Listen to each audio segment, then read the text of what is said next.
آج کا موضوع ہے لیلۃ القدر۔ سب سے پہلے قرآن کی دلیل۔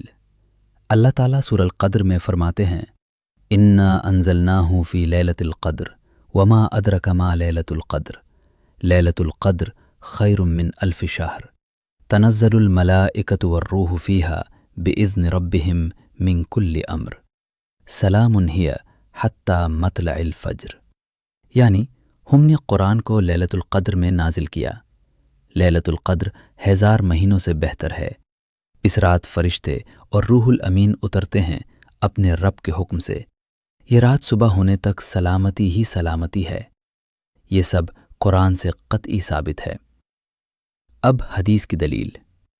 صحیح البخاری اور صحیح مسلم میں نبی صلی اللہ علیہ وسلم نے فرمایا من قام لیلۃ القدر ایمانا و احتسابا غفر له ما تقدم من ذنبی، یعنی جو شخص لیلۃ القدر میں ایمان اور ثواب کی نیت سے قیام کرے اس کے پچھلے گناہ معاف کر دیے جاتے ہیں۔ یہ صحیح حدیث ہے۔ اب سوال، یہ رات کب ہے؟ صحیح البخاری میں نبی صلی اللہ علیہ وسلم نے فرمایا لیلۃ القدر کو رمضان کے آخری 10 دن میں تلاش کرو۔ ایک اور صحیح روایت میں ہے اسے آخری 10 دن کی طاق راتوں میں تلاش کرو، یعنی 21، 30، 25، 37 یا 29 رات۔ کسی ایک رات کو صحیح حدیث میں قاطعی طور پر مقرر نہیں کیا گیا۔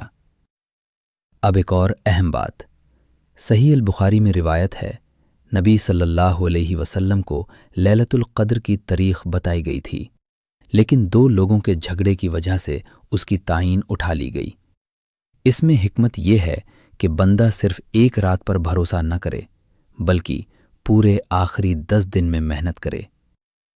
اب نبی صلی اللہ علیہ وسلم کا عمل دیکھیے۔ صحیح البخاری میں ہے جب آخری 10 دن شروع ہوتے نبی صلی اللہ علیہ وسلم اپنی کمر کس لیتے، رات کو زندہ رکھتے اور اپنے گھر والوں کو جگتے۔ یہ سنت عمل ہے۔ اب دعا کی صحیح دلیل۔ سنن ترمذی میں حسن صحیح روایت ہے کہ حضرت عائشہ رضی اللہ عنہا نے پوچھا اگر مجھے لیلۃ القدر مل جائے تو کیا دعا کروں؟ نبی صلی اللہ علیہ وسلم نے فرمایا اللہم انک عفو تحب العفو فاعف عنی، یعنی اے اللہ تو معاف کرنے والا ہے، معافی کو پسند کرتا ہے، مجھے معاف فرما۔ اب نشانیوں کی بات۔ صحیح مسلم میں روایت ہے کہ لیلۃ القدر کی صبح کا سورج نرم روشنی کے ساتھ نکلتا ہے، تیز شعاؤں کے بغیر۔ یہ ایک علامت ہے لیکن اس پر قاطعی فیصلہ نہیں کیا جاتا۔ خلاصہ صاف اور مکمل ہے۔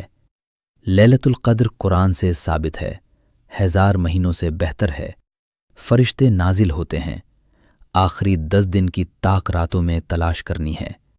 کسی ایک رات کو یقینی طور پر مقرر نہیں کیا گیا۔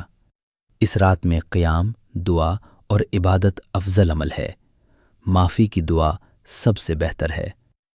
اللہ زیادہ بہتر جانتا ہے۔